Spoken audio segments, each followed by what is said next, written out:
All right, what's going on, guys? It's Luke here. Ended up catching this one trade today. Ended up quick in and out move just in this trade for a couple minutes. Super happy with this one.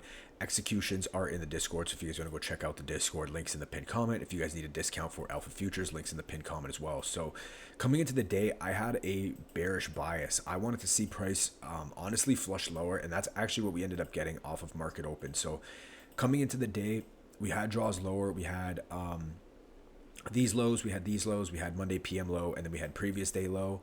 So I personally wanted to see us move lower first before, at least if we were going to go up higher, I wanted to see the move lower happen first. So market opens up right here. We get an initial wick down, we manipulate up, and then we start displacing down. Now I wanted to short this, but honestly, like I just didn't see, like I didn't get like a pullback or an entry I wanted. Otherwise, I was going to continue to short to these draws and liquidity that we had below. But we end up taking out lows. We come out, we come down, we put in another bearish candle, and then right here around 9:35, we start to stall.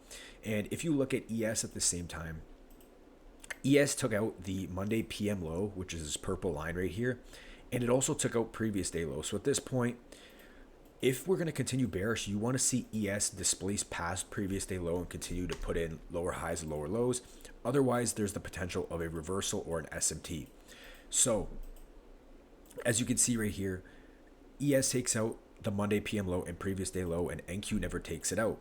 So from there, I'm watching this 3-minute gap as a continuation, because I don't, at the time we didn't have a 5-minute gap.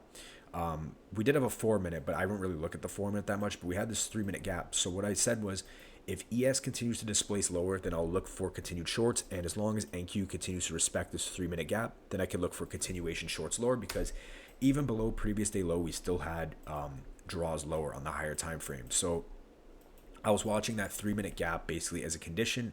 If we continue to respect it, ES continues to displace bearish, we can look for continuations short. But if we, show displacement to the upside, then we can look for longs. So this 3-minute candle ends up getting printed. I honestly thought it inversed. That was why I entered. But regardless of that, it didn't actually inverse. It was like right on the tick. Like it just barely didn't inverse. But regardless of that, we get nice displacement on the 3-minute, nice displacement on the 2-minute, this huge 1-minute close. So I take the entry right after this candle closes on the 3-minute. They all close at the same time. So I take entry there.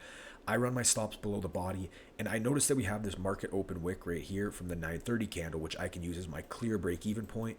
On top of that, what do we have here? Low resistance buy side trend line liquidity. We have clear draws higher still. We have this high from pre-market at 7 a.m.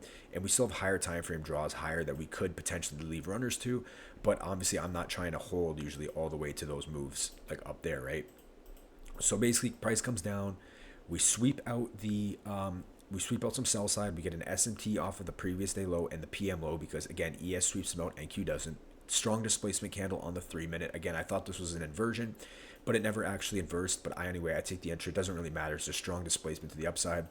We have a clear break-even point at this market open wick. So as soon as this candle closes right here, I go break even at the 940 candle. And again, we have low resistance buy side here.